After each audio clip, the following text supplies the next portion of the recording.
अस्सलाम वालेकुम friends, welcome to चिस्का channel. आज हम लेकर आए हैं बड़ी ईद की डिशों में से जो डिश शामिल होती है और बहुत ज़रूरी होती है, वो है मटन पाए। जैसे कि ईद का सीज़न होता है, आम रूटीन में हम पाए कलेजी वगैरह बनाए ना बनाएं, लेकिन ईद के दिनों में हमारे घरों में पाए कलेजी ज़रूर बनते हैं। तो हमारी आज की डिश है मटन पाए। तो चलें हम शुरू करते हैं पाए बनाना।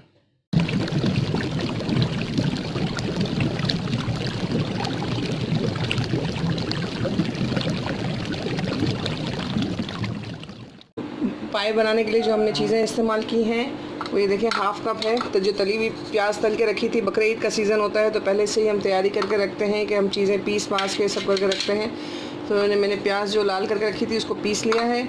और ये एक बड़े साइज़ का टमाटर लिया है, 2 इंच अदरक का टुकड़ा है और 8 से 10 लहसुन के जवे हैं। इसका मैं पेस्ट बना लूँगी।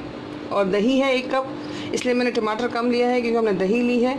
और ये पिसी हुई लाल मिर्चें हैं, जो साबुत ज़ीरा है उसको भून के क्रश कर लिया है। इसी धनिया है ये, और ये ज़ीरा है, इसी को भी इस तरह दोनों चीज़ों को भून के क्रश करके रख लिया है। ये तेज़पात है, लाल मिर्चें हैं, नमक है, और ये लेकिन 2 पीस हमने दालचीनी के लिए हैं। 1 बड़ी इलायची है, 2 छोटी इलायची है, और 2-4 लौंग हैं, और 2-4 काली मिर्चें हैं। गर्मी का सीज़न है इसलिए हम गरम मसालों का इस्तेमाल कम करते हैं, लेकिन अगर गरम मसालों के बगैर भी टेस्ट भी नहीं आता तो मैं इन चीज़ों का पेस्ट बना लेती हूँ। पहले रेडी हो चुका है, पैन में मैंने ऑयल डाल लिया है। अब मैं ये सारी चीज़ें जो वगैरह मसाले थे वो मैं डालती हूँ,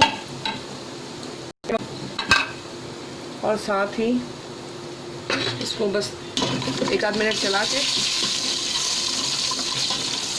ये भून जाए। और इसमें मैं डाल देती हूँ टमाटर। अगर प्याज आप कच्चा ले रहे हैं तो पहले आप प्याज को लाल करेंगे, यानी कि लाइट ब्राउन करेंगे। जो पिंक से थोड़ा सा तेज़ होता है वो सॉफ्ट होता है तो जल्दी गल जाता है। जब वो ब्राउन हो जाता है तो जल्दी गलता नहीं है। जब वो सॉफ्ट सा होता है, लाइट ब्राउन सा होता है, जो पिंक से थोड़ा सा डार्क शेड होता है, जल्दी गलता है। अब हम इसमें डाल देंगे, भून गया है हमारा मसाला क्योंकि पैन में ऑयल पहले से ही था गरम। ये 4 पाए थे और ये भुने हुए पाए हैं। जो भुने हुए होते हैं, जो स्किन के साथ होते हैं, ये वो हैं। जो स्किन उतार के जो साफ़ करते हैं, ये वो नहीं है, ये भुने हुए पाए हैं। इसको हमने 2-4 मिनट तक भूनना है। ये देखिए हमारे भून चुके हैं, और हमारी जो लाल प्याज थी वो भी मैं अब डाल दूँगी इसमें। पहले से ज़रूरत नहीं पड़ी थी करने की, बस इसको भी मिक्स करके। और इसमें हम ये साइज़ में थोड़े बड़े थे तो इसके लिए मुझे 6 कप यानी 6 गिलास पानी चाहिए। तो 6 गिलास में पानी डाल के इसको गलाने के लिए रख दूँगी। जब ये हमारे गल जाएंगे, इसके बाद बाकी दही वगैरह मैं उसमें बाद में डालूँगी। तो मैं पानी डाल के, ये मेरा जो मग है वो 2-2.5 गिलास के बराबर है, तो मैंने 1-2.5 डाले, ये 2.5 और हो गया, और ये 1 गिलास और हो गया।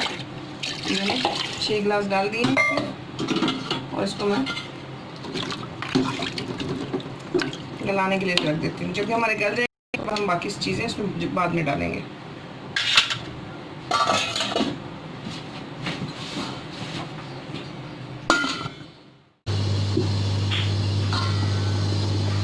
तकरीबन 2 से 2.5 घंटे हो चुके हैं। ये देखें, ये सॉफ्ट हो चुके हैं, गल गए हैं हमारे। ये देखें, अब हम इसमें फेंट के जो हमारी दही और हरी मिर्चें थी साबुत हमने डाली थी वो हम डाल देंगे। दही हम इसलिए पहले नहीं डालते क्योंकि दही अगर हम पहले डाल देंगे तो बाद में खट्टी भी होती है दही, तो वो कोई भी चीज़ जो खट्टी होती है वो गलने नहीं देती। अब इसको हम आधे घंटे तक के लिए हल्की आंच पे पकाएंगे ताकि ये अच्छी तरह से इसमें दही का पानी निकल आए और ये मसाला अच्छी तरह से रच बस जाए। इसको हम आधे घंटे के लिए रख देंगे। आधा घंटा हो चुका है, ये देखिए हमारे रेडी हो चुके हैं।